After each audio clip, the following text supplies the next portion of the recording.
আসসালামু আলাইকুম, স্বাগতম জানাচ্ছি বিবিসি নিউজ আন্তর্জাতিক সংবাদে।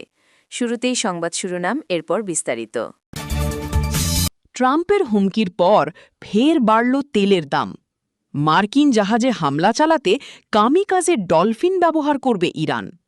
হরমুজে চলাচলকারী বাণিজ্যিক জাহাজগুলোকে সহায়তা করবে ইরান। দর্শক, এতক্ষণ শুনছিলেন সংবাদ শিরোনাম। এখন বিস্তারিত। আপনি যদি ইসরায়েলের ধ্বংস চান এবং মুসলিমদের পাশে থাকেন, তাহলে ভিডিওতে লাইক করে চ্যানেলটি অবশ্যই সাবস্ক্রাইব করে দিবেন এবং আপনার মূল্যবান মতামত অবশ্যই কমেন্টে লিখে জানিয়ে দিবেন। এখন বিস্তারিত। ট্রাম্পের হুমকির পর ফের বাড়ল তেলের দাম।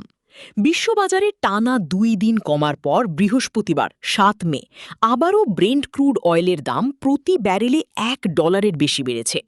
ব্রেন্ট ক্রুডের দাম সকাল 78 সেন্ট বা 0.8% বেড়ে প্রতি ব্যারেল $102.05 পৌঁছায়।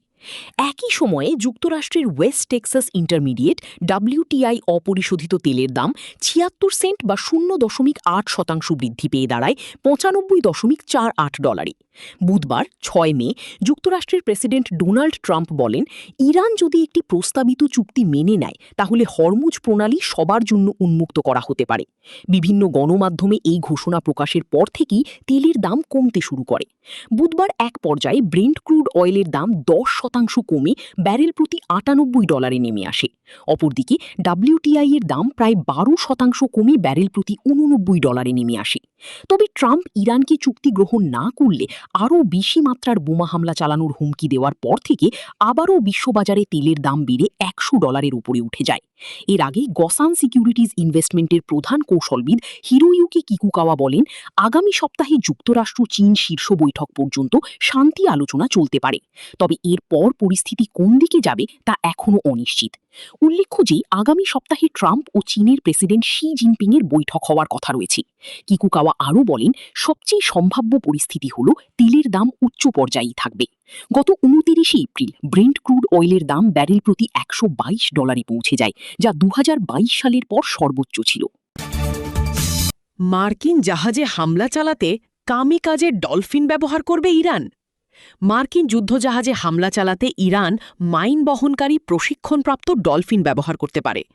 সম্প্রতি মার্কিন সংবাদ মাধ্যম ওয়াল স্ট্রিট জার্নালে প্রকাশিত একটি প্রতিবেদনকে কেন্দ্র করে বিশ্বজুড়ে চাঞ্চল্য তৈরি হয়েছে। এই বিষয়ে মার্কিন প্রতিরক্ষামন্ত্রী পিট হেগসেথকে প্রশ্ন করা হলে তিনি সরাসরি জানান, ইরানের কাছে এ ধরনের কোনো ডলফিন বাহিনী থাকার তথ্য তাদের কাছে নেই।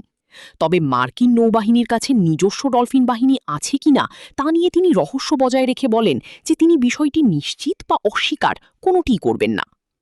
প্রতিরক্ষা বিশেষজ্ঞদের মতে সমুদ্রে স্তন্যপায়ী প্রাণীদের সামরিক কাজে ব্যবহারের ইতিহাস বেশ পুরনো। মার্কিন নৌবাহিনী 1959 সাল থেকে ডলফিন এবং সমুদ্র সিংহদের প্রশিক্ষণ দিয়ে আসছে, যারা পানির নিচে মাইন শনাক্ত করতে অত্যন্ত দক্ষ। হরমুজে চলাচলকারী বাণিজ্যিক জাহাজগুলোকে সহায়তা করবে ইরান। কৌশলগতভাবে গুরুত্বপূর্ণ আন্তর্জাতিক জলপথ হরমুজ প্রণালীতে চলাচলকারী বাণিজ্যিক জাহাজগুলোর জন্য কারিগরি ও চিকিৎসা সহায়তা দিতে পূর্ণ প্রস্তুতির ঘোষণা দিয়েছে ইরান। বৃহস্পতিবার 7 মে দেশটির বন্দর ও সামুদ্রিক সংস্থা জানায়, আঞ্চলিক উত্তেজনার মধ্যেও হরমুজ প্রণালীতে নিরাপদ নৌ চলাচল নিশ্চিত করতে তারা প্রয়োজনীয় সব ধরনের সহায়তা দিতে প্রস্তুত রয়েছে। ইরানের রাষ্ট্রীয় বার্তা সংস্থা IRN-এর বরাতে জানা যায়, জাহাজের নিরাপত্তা, সমুদ্রযাত্রার উপযোগিতা বৃদ্ধি এবং নাবিকদের কল্যাণ নিশ্চিত করার লক্ষ্যেই এই উদ্যোগ নেওয়া হয়েছে। এ সংক্রান্ত বার্তা ইতিমধ্যে ইরানের বিভিন্ন বন্দরের সামুদ্রিক যোগাযোগ ব্যবস্থার মাধ্যমে জাহাজের অধিনায়কদের কাছে পাঠানো হচ্ছে।